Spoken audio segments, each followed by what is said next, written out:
जय हिंद एवरीवन। मैं polity questions के साथ Brajendra Singh. Polity question session का time 3 to 4 PM regularly classes है। ये टाइमिंग 3 to 4 PM है। सभी लोग जल्द से जल्द आएँ, जुड़ते जाएं। ऑनलाइन सेशन का टाइम हो चुका है। सभी लोग जल्दी से आइए, जुड़ते जाइए। इसके बाद सेशन को स्टार्ट किया जाए। पॉलिटी क्वेश्चन सेशन जिसमें प्रीवियस 2 डेज से हम पार्लियामेंट के क्वेश्चंस डिस्कस करते आ रहे हैं और आज भी अपना सेशन पार्लियामेंट क्वेश्चंस का रहेगा। पार्लियामेंट टॉपिक पर क्वेश्चंस डिस्कस करेंगे। प्रीवियस 2 डेज से भी पार्लियामेंट टॉपिक ही चल रहा है और आज पार्लियामेंट टॉपिक का लास्ट डे है। और कल की क्लास में हम कैग और सुप्रीम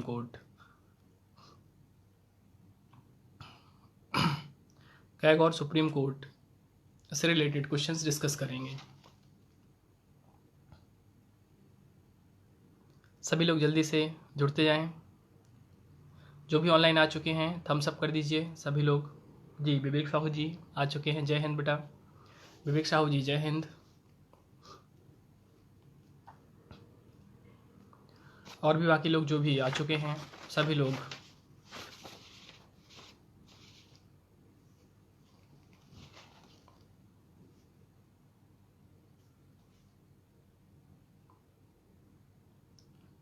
जी विवेक साहू जी, बाकी लोग जो भी आ चुके हैं ऑनलाइन में जल्द से जल्द थम्स अप करें।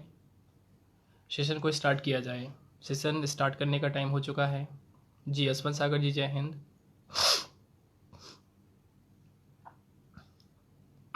जी कीर्ति हरिया जी जय हिंद।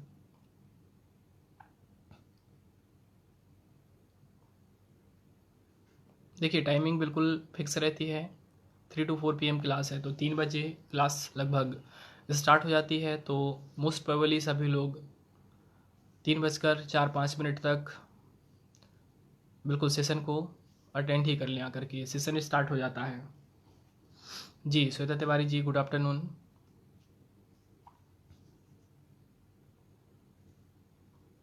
चलिए 30 स्टूडेंट्स 29-30 स्टूडेंट्स आ चुके हैं, जुड़ चुके हैं। सेशन को स्टार्ट करने का टाइम भी हो चुका है। सेशन को स्टार्ट करते हैं। पार्लियामेंट टॉपिक पर क्वेश्चंस होंगे। जी रिया जी जय हिंद। सुषमा जी जय हिंद। शशि जी जय हिंद। रविता साहू जी जय हिंद बेटा।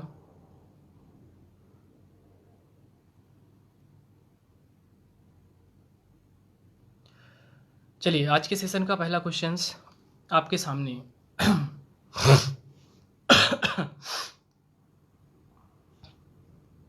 आज के सेशन का पहला क्वेश्चंस आपके सामने।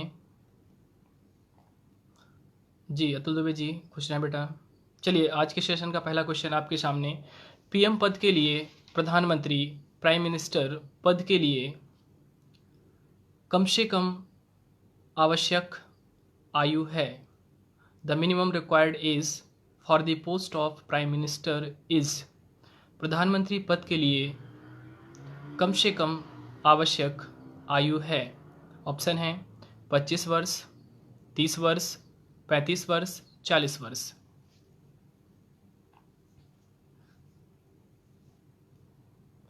25 वर्ष, 30 वर्ष, 35 वर्ष, 40 वर्ष। जी शिवम सेन जी जय हिंद। क्वेश्चंस मैंने रख दिया है सभी के सामने। पहला आंसर आया है विवेक साहू जी का। विवेक साहू जी आंसर दे रहे हैं 35 वर्ष। यशवंत सागर जी आंसर दे रहे हैं 25 वर्ष।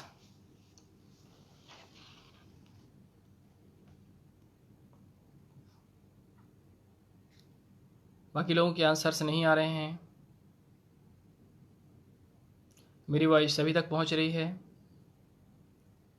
आंसर्स फास्ट प्लीज़, सभी लोग आंसर दें। रविता साहू जी ने आंसर दिया है 35 वर्ष। शिवांगी सिंह जी आंसर दे रही हैं 25 वर्ष। शशि जी 25 ईयर्स। अमीषा चौबे जी 35 ईयर्स। अतुल दुबे जी 25 वर्ष।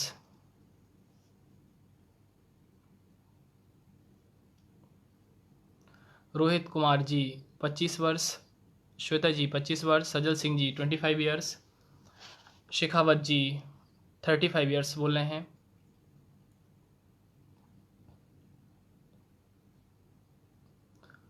तो चलिए मैं आंसर रिलीज करता हूँ यहाँ पर। प्रधानमंत्री पद के लिए कम से कम मिनिमम रिक्वायर्ड एज 25 ईयर्स है, 25 वर्ष है। जिन्होंने 25 वर्ष आंसर दिया है बिल्कुल सही आंसर है। देखिए प्रधानमंत्री यदि एग्जाम में क्वेश्चन आ जाए कि प्रधानमंत्री होता है, इस तरीके का क्वेश्चन आए, यदि एग्जाम में आपके क्वेश्चन आ जाए कि प्रधानमंत्री होता है और 4 ऑप्शन दिए हों, नियुक्त, निर्वाचित, यदि 4 ऑप्शन दिए हों, पहला ऑप्शन नियुक्त दिया हो, दूसरा निर्वाचित दिया हो, तीसरा नामांकित दिया हो, यहाँ पर इस तरीके से नियुक्त, निर्वाचित, नामांकित या इनमें से कोई नहीं, तो इनमें से किस ऑप्शन को आप चूज करेंगे। देखिए प्रधानमंत्री लोकसभा में बहुमत दल का नेता होता है। लोकसभा इलेक्शन के बाद लोकसभा में जिस पार्टी को मेजोरिटी प्राप्त होती है, जिस पार्टी को बहुमत मिलता है, मेजोरिटी मिलती है, और मेजोरिटी कुल सीट का, लोकसभा में जो कुल सीट है उसका half of more than one, आधे से एक अधिक सीट पाना आवश्यक होता है, उसी पार्टी के पास बहुमत होता है। और वो बहुमत दल जिसे अपना लीडर चुनता है उसे ही प्रेसिडेंट प्रधानमंत्री नियुक्त करता है। तो देखिए प्रधानमंत्री नियुक्त होता है किसके द्वारा, राष्ट्रपति के द्वारा। आर्टिकल 75 सब आर्टिकल 1 में लिखा है प्रधानमंत्री की नियुक्ति राष्ट्रपति करता है, प्रधानमंत्री की नियुक्ति राष्ट्रपति करता है। प्रधानमंत्री को कौन अपॉइंट करता है, राष्ट्रपति। लेकिन प्रधानमंत्री होता कौन है, प्रधानमंत्री लोकसभा में बहुमत दल का नेता, लीडर ऑफ मेजोरिटी पार्टी इन लोकसभा। हाँ, अब ये क्वेश्चन उठता है, क्या प्रधानमंत्री लोकसभा का सदस्य होता है, बिल्कुल होता है। क्या प्रधानमंत्री राज्यसभा का सदस्य हो सकता है, बिल्कुल हो सकता है। अब राज्यसभा सदस्य के लिए एज 30 है, लेकिन लोकसभा सदस्य के लिए क्या है, 25, और प्रधानमंत्री को संसद के किसी एक सदन की सदस्यता लेनी होगी, और यदि नहीं लेता है तो उसे 6 मंथ बाद क्या करना पड़ेगा, रिजाइन देना पड़ेगा। अभी ही कल ही क्वेश्चन डिस्कस किया था अपन ने। तो यहाँ पर जो मिनिमम एज है प्राइम मिनिस्टर पद के लिए 25 ईयर्स, क्योंकि 25 ईयर्स लोकसभा मेंबर्स की एज होती है। लोकसभा सदस्य बनने के लिए एज कंप्लीटेड 25 ईयर्स। और प्रधानमंत्री की नियुक्ति राष्ट्रपति करता है। प्रधानमंत्री लोकसभा में बहुमत दल का नेता होता है। लोकसभा में जिस पार्टी को बहुमत मेजोरिटी सीट्स प्राप्त होती हैं, वही पार्टी जिसे अपना लीडर चुनती है उसको ही president as a prime minister appoint करता है। तो याद रखिएगा, न्यूनतम आवश्यक आयु किसके लिए, प्राइम मिनिस्टर के लिए 25 ईयर्स।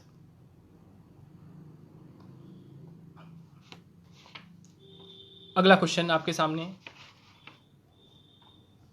संसदीय शासन प्रणाली, पार्लियामेंट गवर्नेंस सिस्टम, संसदीय शासन प्रणाली, पार्लियामेंट्री गवर्नेंस सिस्टम सर्वप्रथम किस देश में विकसित हुई।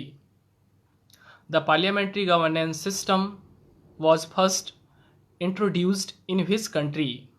द पार्लियामेंट या parliamentary governance system was introduce first in which country. Options हैं बेल्जियम, यूएसए, ब्रिटेन, फ्रांस। संसदीय शासन प्रणाली सबसे पहले किस देश में विकसित हुई। The parliamentary governance system was first introduced in which country. Option है Belgium, USA, Britain, France.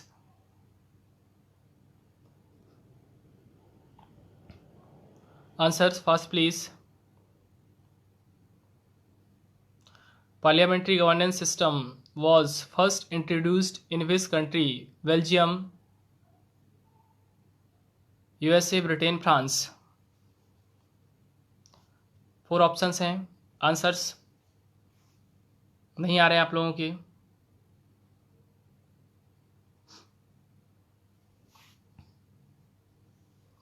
Yashwant Sagar जी आंसर दे रहे हैं। पहला आंसर यशवंत सागर जी का आया है ब्रिटेन। यशवंत सागर जी ने आंसर दिया हुआ है ब्रिटेन, आंसर दिया है। पहला आंसर यशवंत सागर जी का है ब्रिटेन। सजल सिंह जी ब्रिटेन, शिवांगी सिंह जी ब्रिटेन, शेखावत जी, आरबी शेखावत जी ब्रिटेन, विवेक साहू जी ब्रिटेन, अभिषेक साहू जी ब्रिटेन, अमीषा चौबे जी फ्रांस आंसर दे रही हैं, शशि जी ब्रिटेन आंसर दे रही हैं, कुमार उपाध्याय जी ब्रिटेन। तो यहाँ पर देखिए आंसर्स आ चुके हैं। आकाश तिवारी जी ब्रिटेन आंसर दे रहे हैं। जावेद अख्तर जी ब्रिटेन आंसर दे रहे हैं। रविता साहू जी Britain. Sushma Shah ji Britain answer दे रही हैं। श्वेता तिवारी जी ब्रिटेन आंसर दे रही हैं।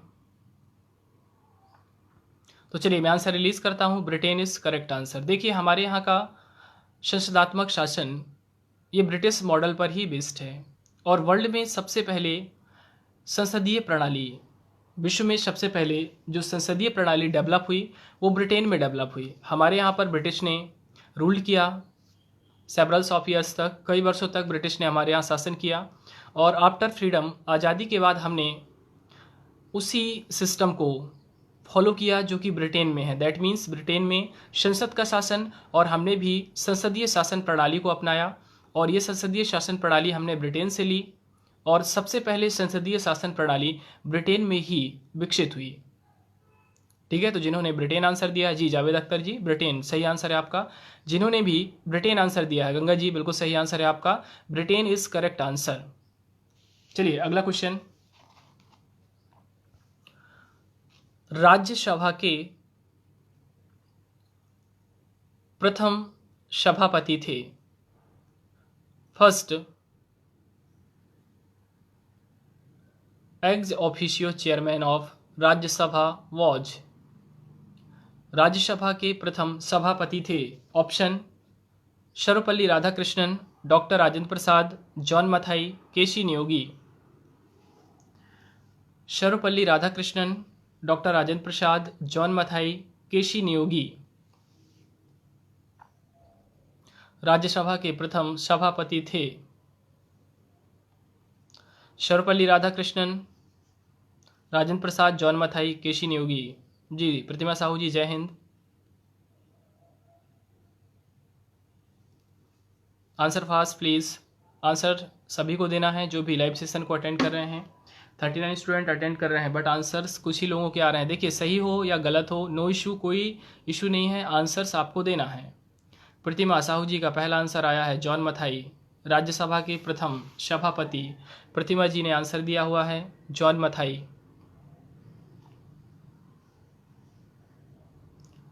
बाकी लोग आंसर्स दें, सभी लोग जो भी सेशन को अटेंड कर रहे हैं।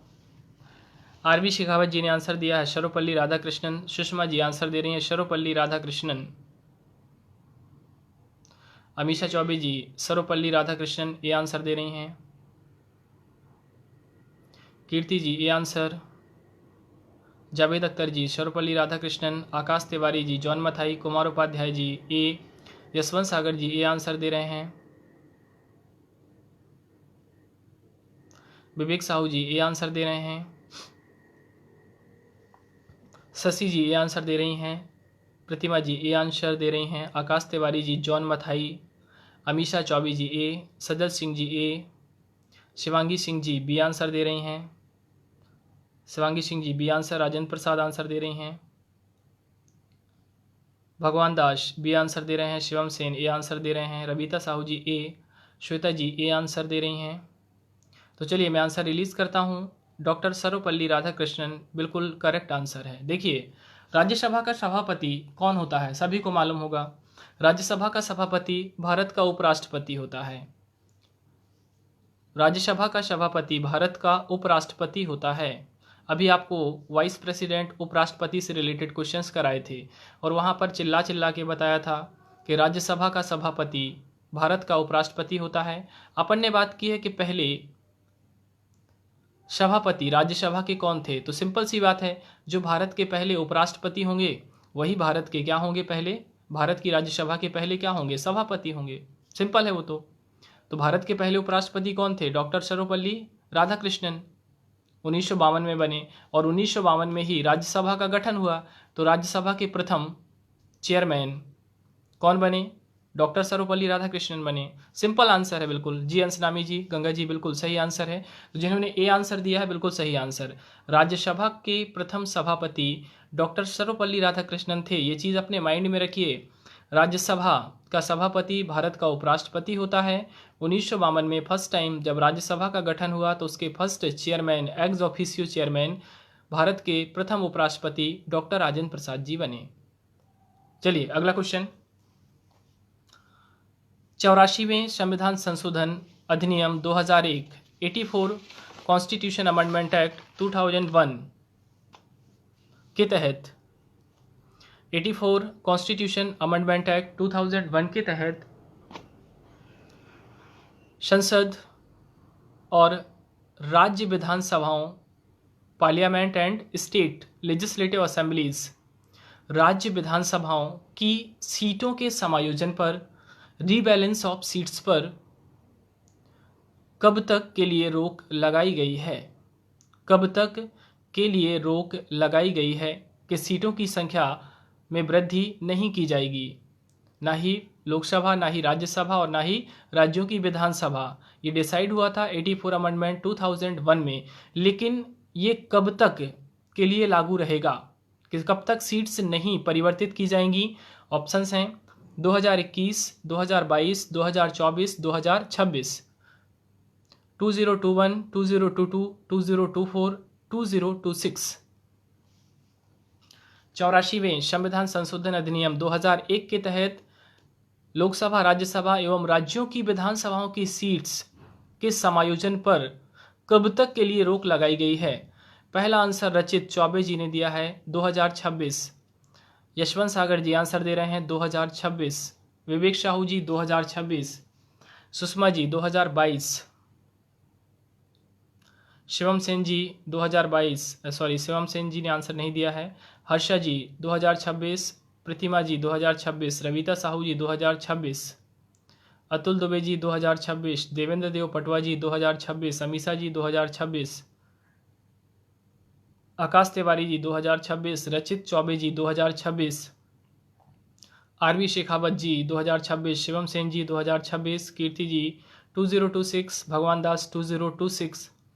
अमीषा चौबे 2026। सचिन थापा 2026। तो चलिए मैं बिल्कुल यहाँ पर आंसर रिलीज करता हूँ। 2026 इस करेक्ट आंसर। देखिए, सीटों का समायोजन होता है। सीटों के समायोजन का मतलब है सीटों की संख्या में वृद्धि करना, और सीटों की संख्या में वृद्धि किसी भी क्षेत्र में सीटों का आवंटन, चाहे वो राज्यसभा की हो, लोकसभा की या विधानसभाओं की, उस क्षेत्र की जनसंख्या के अनुसार होता है। सिंपल सी बात है, जब जनगणना होती है तो जनसंख्या बढ़ जाती है, और जनसंख्या बढ़ गई दैट मीन्स उनका लीडरशिप करने के लिए और ज़्यादा कैंडिडेट चाहिए।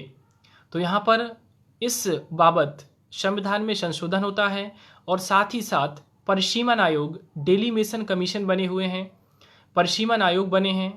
परिसीमन आयोग, संसद ने परिसीमन आयोग बनाया है इस संबंध में कि जनसंख्या के आधार पर सीटों का आवंटन कैसे होगा। और यहाँ पर 84 अमेंडमेंट हुआ था लेटेस्ट वाला 2001 में, और इस अमेंडमेंट में ये तय कर दिया गया कि राज्यसभा, लोकसभा और राज्यों की विधानसभाओं की सीट्स में सन 2026 तक कोई परिवर्तन नहीं किया जाएगा।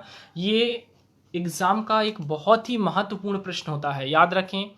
ऑलमोस्ट एग्ज़ाम में पूछा जाने वाला ये क्वेश्चंस है, बहुत ही इंपॉर्टेंट क्वेश्चंस होता है, अच्छे तरीके से याद रखिएगा। चलिए अगला क्वेश्चन आपके सामने।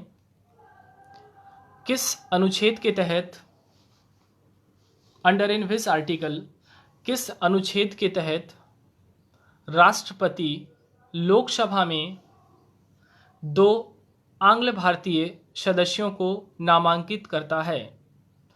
Under by which article president of India is nominated 2 Anglo Indian candidate in Lok Sabha? Under by which article president of India is nominated 2 Anglo Indian candidates in Lok Sabha? Options हैं आर्टिकल 229, आर्टिकल 330, आर्टिकल 331, आर्टिकल 333। अनुच्छेद 229, अनुच्छेद 330, अनुच्छेद 331, अनुच्छेद 333। Under by which article president of India is nominated 2 Anglo Indian candidates in Lok Sabha? किस अनुच्छेद के तहत राष्ट्रपति लोकसभा में 2 आंग्ल भारतीय सदस्यों को नामांकित करता है?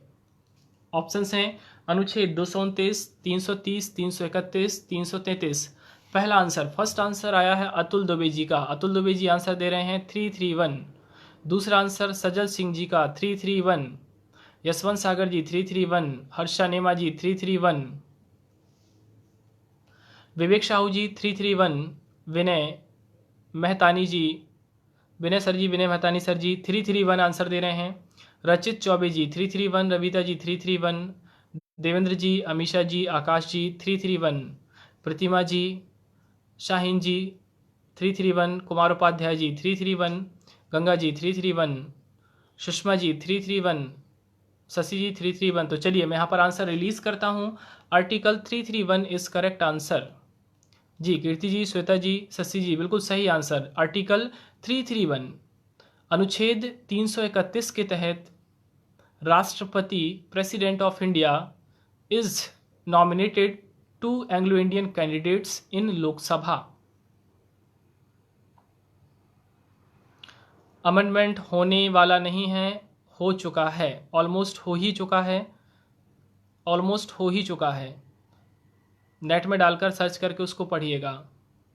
जी अंशनामी जी, सी आंसर बिल्कुल सही आंसर है। चलिए अगला क्वेश्चन आपके सामने। जी प्रीवियस क्वेश्चन का आंसर शिवांगी सिंह जी बिल्कुल सही आंसर है प्रीवियस क्वेश्चन का, आर्टिकल 331। अगला क्वेश्चन आपके सामने, अगला क्वेश्चन है आपका, भारत में बजट का जनक किसे कहा जाता है? Who is known as father of budget in India? Who is known as father of budget in India? भारत में बजट का जनक किसे कहा जाता है? ऑप्शन है Lord Canning, James Wilson, Lord Minto, Montagu.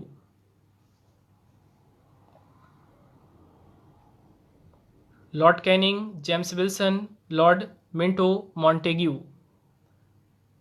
Who is known as father of budget in India? Who is known as father of budget in India? Lord Canning, James Wilson, Lord Minto, Montague.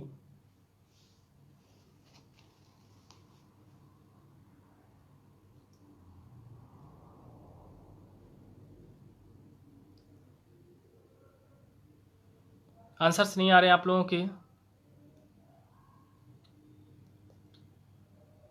Atul Dubey जी ने answer दिया है James Wilson, John Wilson लिख रहे हैं लेकिन actual में बेटा वो जेम्स विल्सन है। नेम जो मैंने बोला था ऑप्शन में जेम्स विल्सन बोला था। यशवंत सागर जी जेम्स विल्सन, सुषमा शाही जी Lord Canning, Ganga ji James Wilson, Shivam जी जेम्स विल्सन, रविता जी जेम्स विल्सन, अतुल दुबे जी जेम्स विल्सन, विवेक साहू जी जेम्स विल्सन, आकाश तिवारी जी, श्वेता तिवारी जी जेम्स विल्सन, हर्षा नेमा जी James Wilson,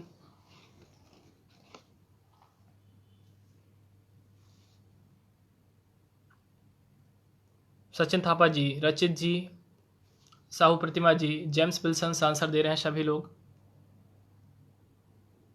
Shweta Tiwari ji Canning बोल रही हैं।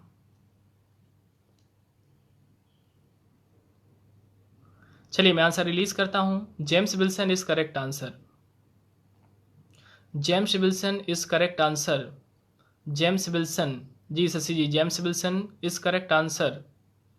इट्स ओके देव जी, अभी से अटेंड कर लें, लेट हो गए हैं, कोई इशू नहीं है। James Wilson is correct answer. देखिए इंडिया में फर्स्ट टाइम बजट 1860 में, भारत में पहली बार बजट 1860 में।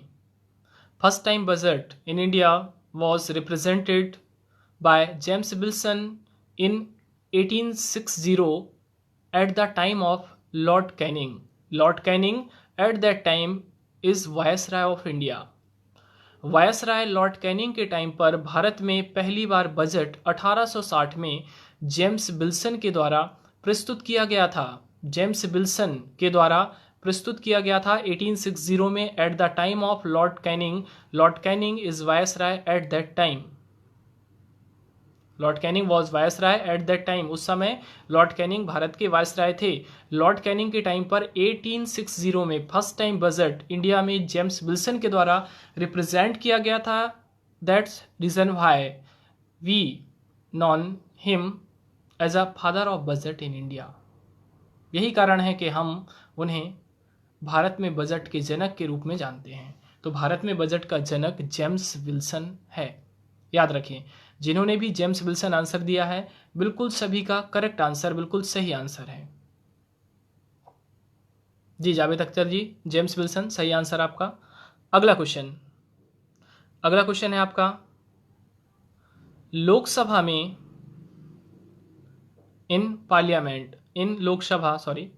लोकसभा में लोक लेखा समिति, लोकसभा में एक कमेटी होती है जिसे हम लोक लेखा समिति, पब्लिक अकाउंट कमेटी, पीएसी के नाम से जानते हैं।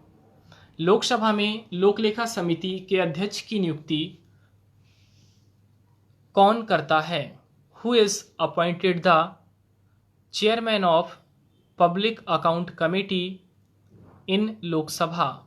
Who is appointed the chairman of public account committee in Lok Sabha? Lok Sabha में लोकलेखा समिति के अध्यक्ष की नियुक्ति कौन करता है? ऑप्शन है आपके, लोकसभा अध्यक्ष, प्रधानमंत्री, राष्ट्रपति, राज्यसभा का सभापति। लोकसभा अध्यक्ष, प्रधानमंत्री, राष्ट्रपति, राज्यसभा का सभापति। लोकलेखा समिति के अध्यक्ष की नियुक्ति किसके द्वारा की जाती है? Answers fast please. लोकसभा में एक संसदीय समिति जिसका नाम है लोकलेखा समिति, पब्लिक अकाउंट कमेटी, उसके अध्यक्ष की नियुक्ति कौन करता है, किसके द्वारा की जाती है? सुषमा जी का पहला आंसर आया, इन्होंने बोला है प्रेसिडेंट। अतुल दुबे जी आंसर दे रहे हैं स्पीकर।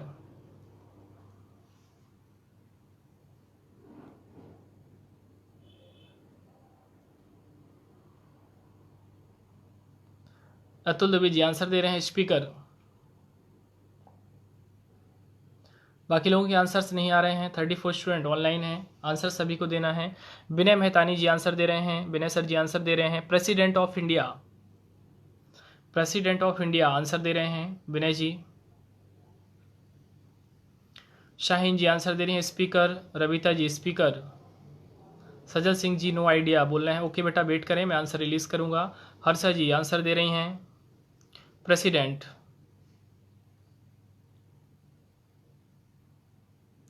यशवंत सागर जी स्पीकर आंसर दे रहे हैं। आकाश तिवारी जी स्पीकर आंसर दे रहे हैं। सचिन थापा जी उसके हेड तो, हाँ बेटा विपक्ष का नेता होता है, कोई इशू नहीं है। तो ही तो मैंने बोला है कि अपॉइंट कौन करता है। मैंने क्वेश्चन ये नहीं किया कौन होता है, मैंने बोला अपॉइंट कौन करता है। हाँ विपक्ष का नेता होता है, लीडर ऑफ अपोजिशन। रचित जी स्पीकर आंसर दे रहे हैं। प्रतिमा साहू जी प्रेसिडेंट। विवेक साहू जी स्पीकर आंसर दे रहे हैं। देवेंद्र जी प्रेसिडेंट ऑफ इंडिया आंसर दे रहे हैं। तो चलिए मैं आंसर रिलीज करता हूं। Speaker is correct answer.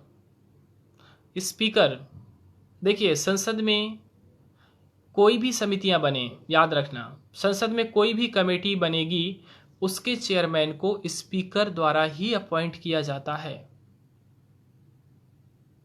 उसके चेयरमैन को स्पीकर के द्वारा ही अपॉइंट किया जाता है। कोई भी कमेटी बने लोकसभा में गठित एवरी कमेटी के चेयरमैन को लोकसभा स्पीकर ही अपॉइंट करेगा।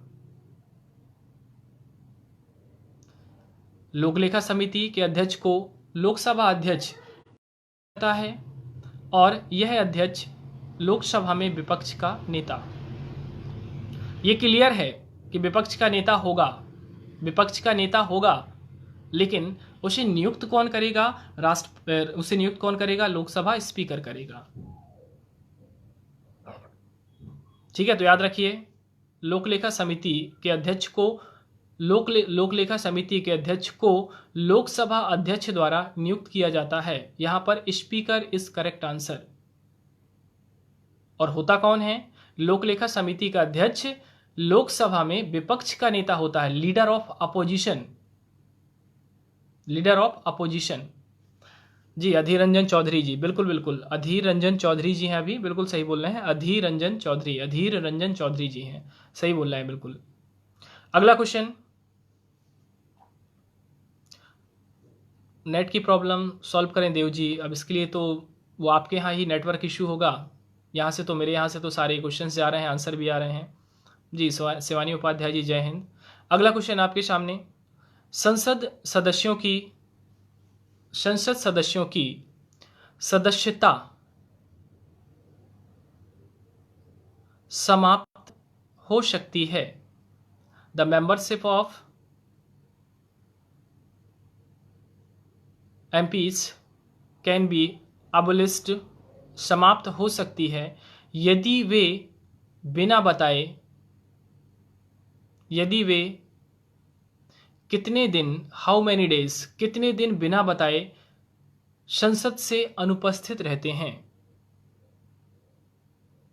If they absence without information,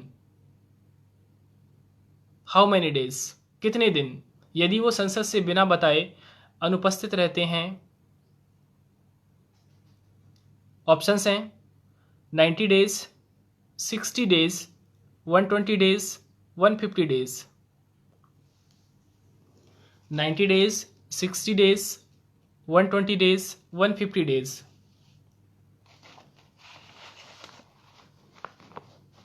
ji Sonam ji Jai Hind. Answers दीजिए, आंसर्स नहीं आ रहे हैं अभी। संसद सदस्यों की सदस्यता समाप्त हो सकती है यदि वे संसद से बिना बताए कम से कम कितने दिन अनुपस्थित रहते हैं। जी सुनील जी जय हिंद। शिवम सेन जी का पहला आंसर आया है 60 डेज, 60 दिन। सजल सिंह जी 40 दिन। बेटा 40 तो मैंने ऑप्शन ही नहीं दिया है। 90 days, 60 days, 120 days, 150 days. Harsha नेमा जी 60 डेज, विवेक साहू जी 60 डेज, यशवंत सागर जी 60 डेज, देव साहू जी 60 डेज, प्रतिमा जी 60 डेज, रचित चौबे जी 60 डेज आंसर दे रहे हैं। आकाश तिवारी जी 60 डेज, देवेंद्र देव जी 60 डेज, विनय जी 60 डेज, सोनल मंसूरी 60 दिन, श्वेता जी 60 दिन आंसर दे रहे हैं, कीर्ति जी 60 डेज आंसर दे रही हैं, रबीता साहू जी 60 डेज आंसर दे रही हैं। चलो मैं यहाँ पर आंसर रिलीज करता हूँ। 60 दिन बिल्कुल सही आंसर है, 60 डेज।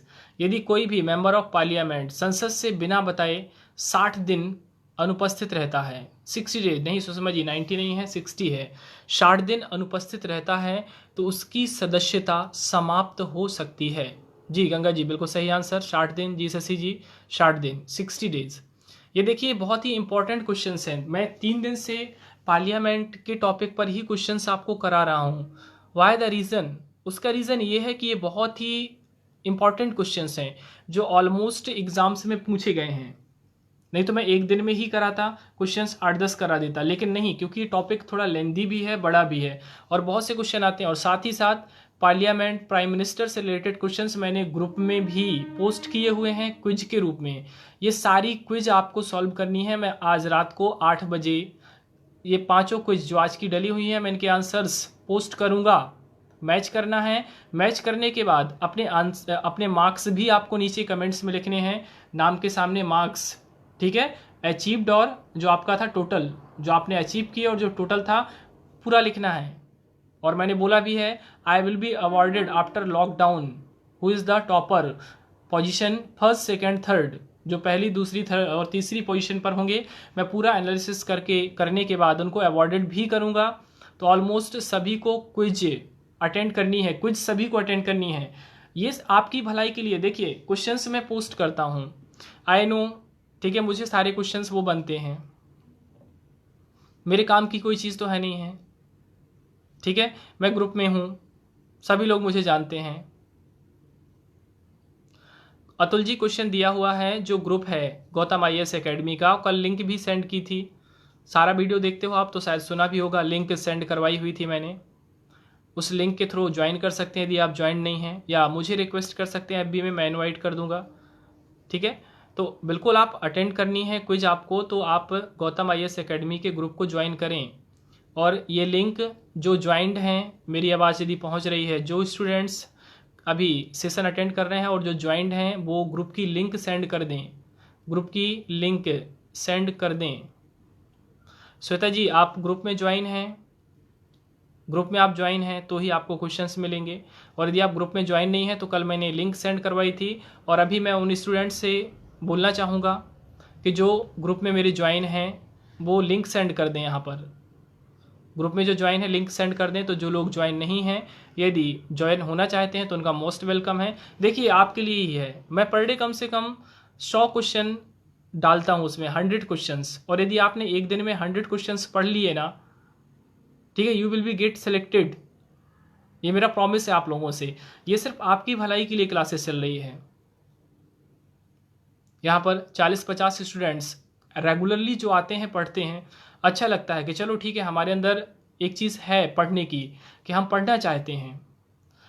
आफ्टर ऑल आपको मालूम होगा कि इसके बाद जब लॉकडाउन ओपन हो जाएगा, लॉकडाउन क्या हो जाएगा, ख़त्म हो जाएगा, फिनिश हो जाएगा, वैकेंसीज आएंगी, फिर हमारे पास कम टाइम बचेगा, फिर हम टेंशन में आ जाएंगे।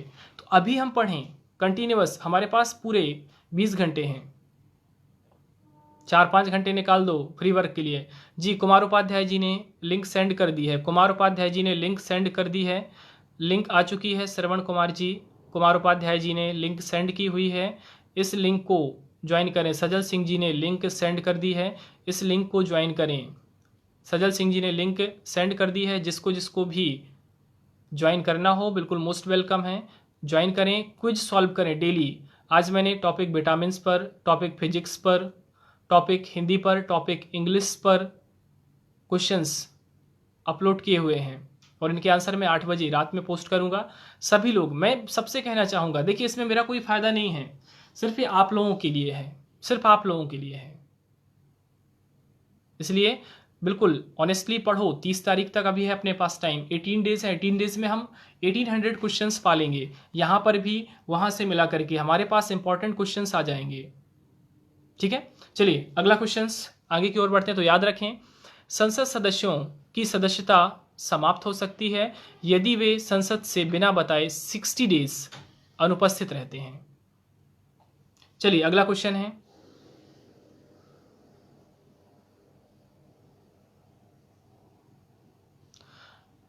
बेटा पॉलिटी क्वेश्चंस नहीं आ रहे हैं, आप अच्छे से देखिए। विटामिन्स पर भी डले हैं, फिजिक्स के भी डले हैं, हिंदी की क्विज भी डली है, इंग्लिश की क्विज भी डली है, केवल पॉलिटी नहीं आ रहे हैं। आप मेरे नेम पर जाकर, ग्रुप में पहुंच के मेरे नेम पर जाकर के देखें, वहां पर सारे क्वेश्चंस मैं पोस्ट कर रहा हूं। ओके सरल जी, चलिए अगला क्वेश्चन। अगला क्वेश्चन आपके सामने, व्यक्ति संसद का सदस्य नहीं बन सकता।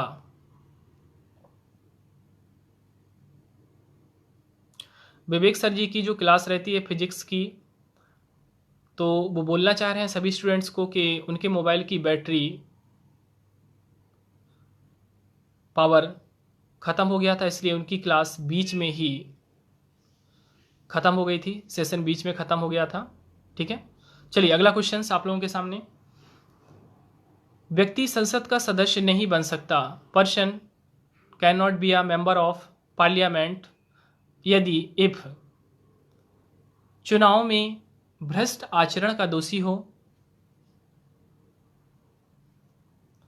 पहला ऑप्शन, चुनाव में भ्रष्ट आचरण का दोषी हो, दिवालिया घोषित कर दिया गया हो, समय पर चुनाव खर्च का विवरण देने में असमर्थ रहा हो, और डी ऑप्शन है उपरोक्त सभी।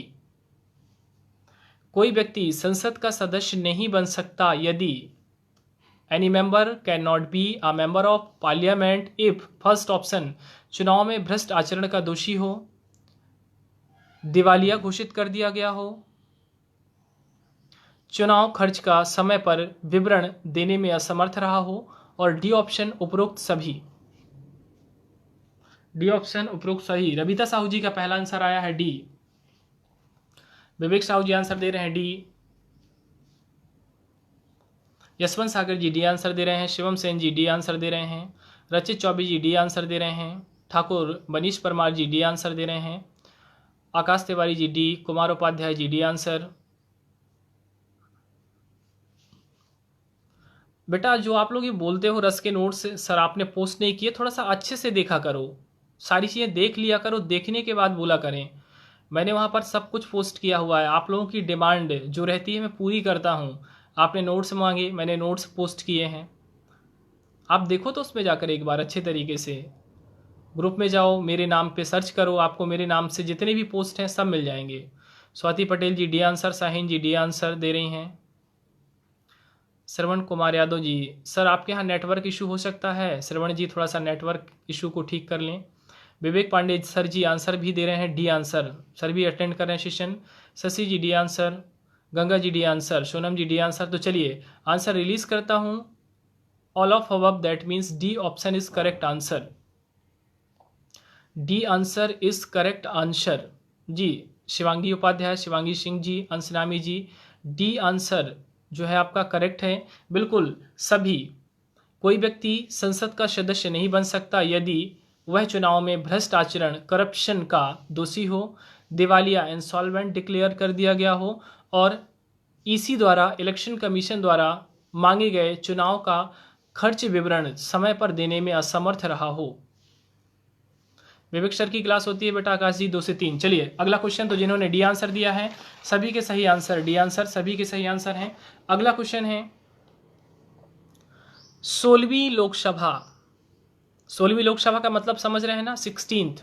अभी प्रेजेंट टाइम में जो लोकसभा चल रही है ये आपकी 17 लोकसभा। 17 लोकसभा फॉर्म हुई थी 2019 में, और 2014 में जो लोकसभा फॉर्म हुई थी वो थी आपकी 16।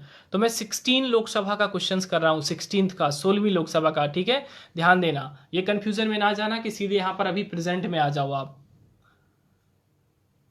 16वीं लोकसभा में पुरुष सदस्यों की संख्या कितनी थी? How many male candidates in 16th Lok Sabha were? How many male candidates in 16th Lok Sabha were? Option है 479, 459, 480, 500। वर्तमान में लोकसभा की सदस्य संख्या 545 है, सभी को मालूम है। क्वेश्चन वही किया गया है कि 16वीं लोकसभा के जब इलेक्शन हुए और इलेक्शन के बाद जो लोकसभा में 16th लोकसभा में आए, मेंबर्स आए, 16th लोकसभा में जब मेंबर्स आए तो उसमें से मेल कैंडिडेट्स कितने थे? मेल कैंडिडेट कितने थे? मेल कैंडिडेट कितने थे? ऑप्शन है 479, 479, 459, 459, 480, 480, 500, 500। बहुत थोड़ा डीप क्वेश्चन है ना, आया है, ऐसे क्वेश्चंस आते हैं कभी कभी, इसलिए थोड़ा सा हमको डीप लेवल भी देखना जरूरी होता है, कभी कभी आ जाते हैं एग्जाम में क्वेश्चन।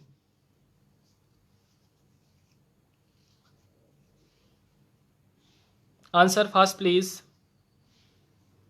आंसर्स दें सभी लोग जो भी सेशन अटेंड कर रहे हैं।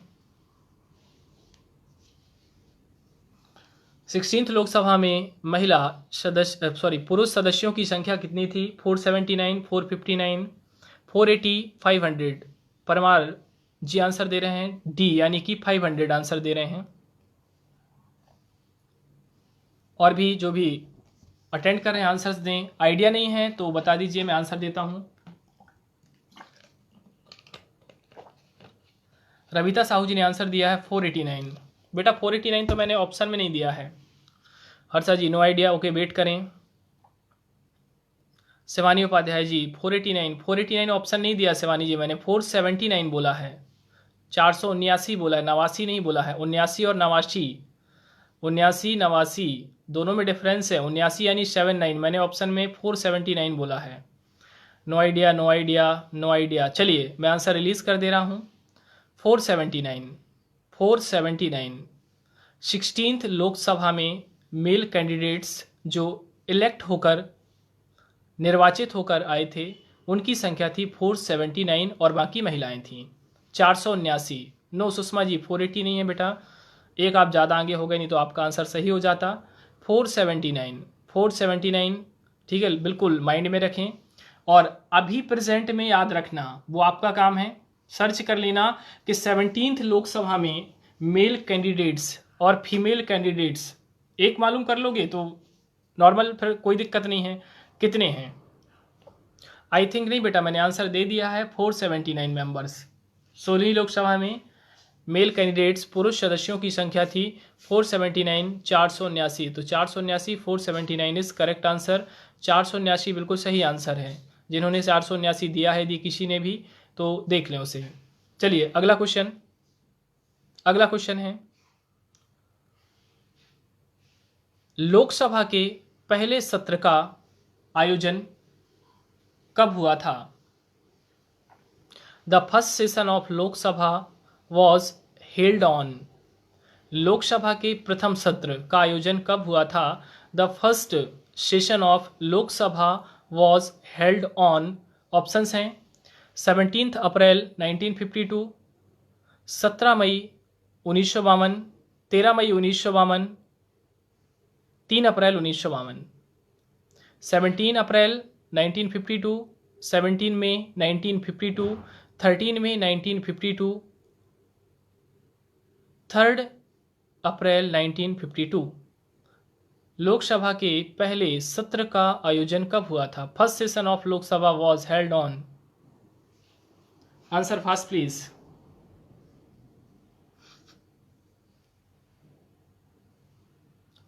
रूपा जी आंसर दे रही हैं ए, 17 अप्रैल 1952। मैं प्रथम सत्र पूछ रहा हूं रूपा जी, गठन नहीं पूछ रहा हूं। थोड़ा क्वेश्चंस को पढ़ लें एक बार। लोकसभा के पहले सत्र का आयोजन कब हुआ था? लोकसभा का गठन नहीं पूछा है मैंने। लोकसभा के पहले सत्र का आयोजन कब हुआ था? First session of Lok Sabha was held on. Ravita ji ने आंसर दिया है 13 मई 1952। सोनल मंसूरी जी 13 मई 1952। स्वाति जी 17 मई 1952। यशवंत सागर जी 17 अप्रैल 1952। राज मिश्रा जी 17 अप्रैल 1952। सोनम जी 17 अप्रैल 1952। बी राज मिश्रा 17 मई 1952। अतुल दुबे जी क्वेश्चन है, लोकसभा के पहले सत्र का आयोजन कब हुआ था? ऑप्शन है 17 मई 1952, 17 अप्रैल 1952, 13 मई 1952 और 3 अप्रैल 1952। अंश नामी जी 23 मई, तो उसमें ऑप्शन ही नहीं है। शाहीन जी आंसर दे रही हैं 13 मई 1952। कीर्ति झारिया जी 13 मई 1952। अतुल दुबे जी 13 मई 1952। सुषमा जी 13 मई 1952। कुमार उपाध्याय जी 13 मई 1952। तो चलिए मैं आंसर रिलीज करता हूं। 13 मई 1952 इज करेक्ट आंसर। जी श्वेता जी बिल्कुल सही आंसर, 13 मई 1952। सुन लीजिए, अच्छे तरीके से सुन लीजिए। देखिए, राज्यसभा का गठन हुआ था 3 अप्रैल 1952 को। फॉर्मेशन ऑफ राज्यसभा का गठन हुआ, सुन लो अच्छे तरीके से, 3 अप्रैल 1952। फिर लोकसभा का गठन हुआ 17 अप्रैल 1952 और फिर इसके बाद दोनों की जो बैठक हुई थी किस दिन हुई थी? 13 मई 1952 के दिन। याद रखें, चाहे राज्यसभा का फर्स्ट सेशन पूछे चाहे लोकसभा का फर्स्ट सेशन पूछे, 13 मई 1952 को। जी शिवांगी सिंह जी 13 मई 1952 सही आंसर। शिवानी उपाध्याय जी 13 मई 1952 सही आंसर। सोहम जी, सोनम जी, देवेंद्र देव जी बिल्कुल सही आंसर। 13 मई 1952 इज करेक्ट आंसर। 13 मई 1952 इज करेक्ट आंसर। ठीक, अगला क्वेश्चन। 16वीं लोकसभा में प्रोटेम स्पीकर किसे नियुक्त किया गया था? Who was appointed protem speaker in 16th Lok Sabha? 16वीं लोकसभा में प्रोटेम स्पीकर समसामयिक अध्यक्ष किसे नियुक्त किया गया था? Who was appointed protem speaker in 16th Lok Sabha? Option है M Thambidurai, Kamal Nath, Harivansh Narayan Singh, Lal Krishna Advani. M Thambidurai, Kamal Nath, Harivansh Narayan Singh, Lal Krishna Advani.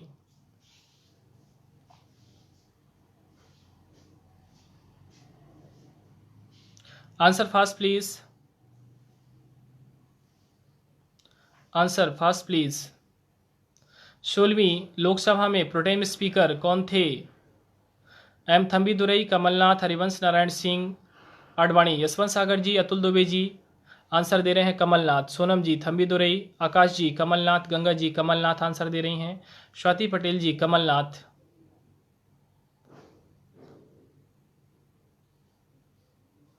Nice question, बोलने का सेंस नहीं है बेटा, आंसर दीजिए आप लोग, आंसर्स जरूरी है, आंसर देना।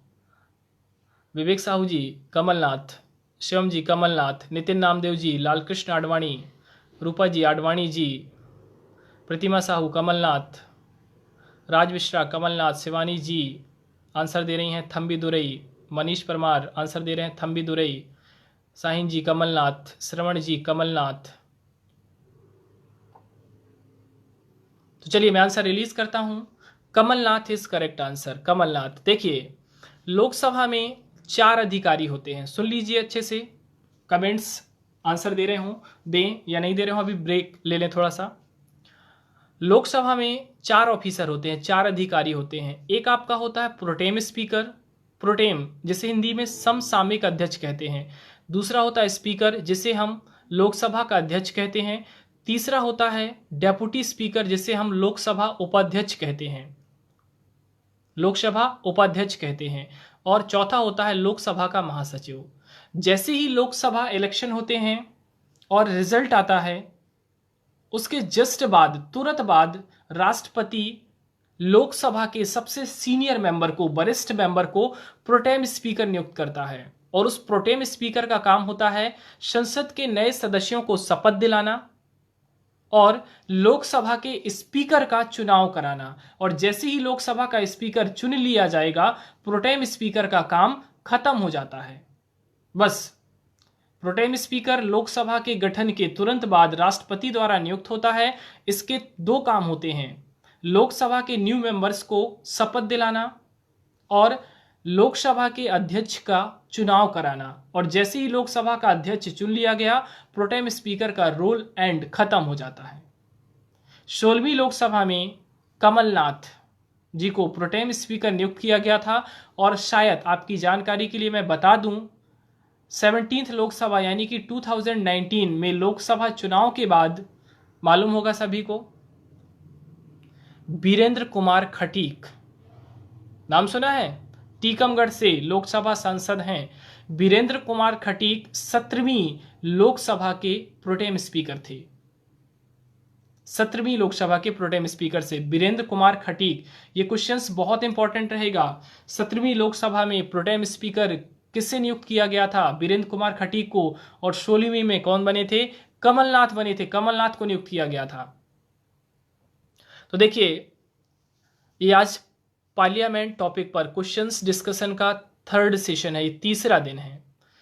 प्रीवियस 2 क्लासेस में भी हमने पार्लियामेंट से रिलेटेड क्वेश्चंस किए, आज भी हम पार्लियामेंट से रिलेटेड क्वेश्चंस कर रहे हैं। कल का जो हमारा टॉपिक होगा वो रहेगा आपका कैग और सुप्रीम कोर्ट, भारत का नियंत्रक एवं महालेखा परीक्षक एवं सर्वोच्च न्यायालय, CAG and supreme court. In 2 topic से रिलेटेड कल पॉलिटी क्वेश्चन सेशंस में क्वेश्चंस होंगे। और आज के सेशन का लास्ट क्वेश्चन, आज के सेशन का लास्ट क्वेश्चन, आज के सेशन का जो लास्ट क्वेश्चन है, संसद राष्ट्रीय आपातकाल की उद्घोषणा को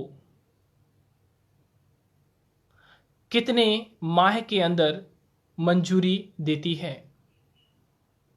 parliament gives the permission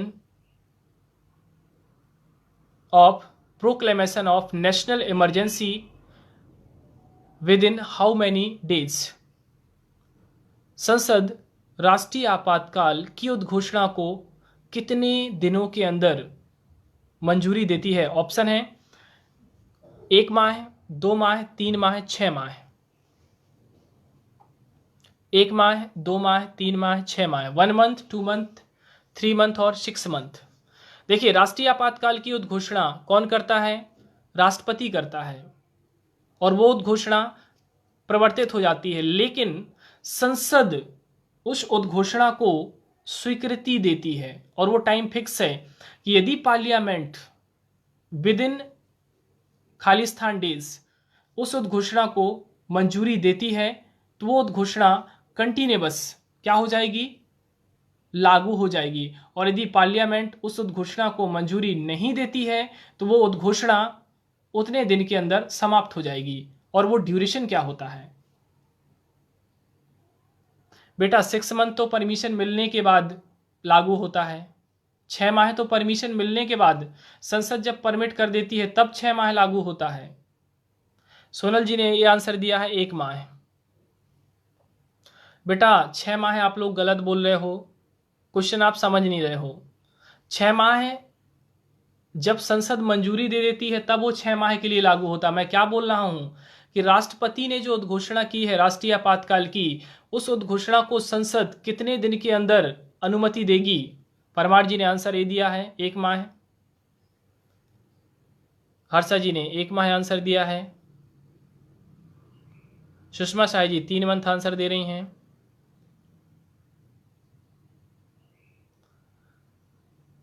Ravita Sahu जी 6 माह है।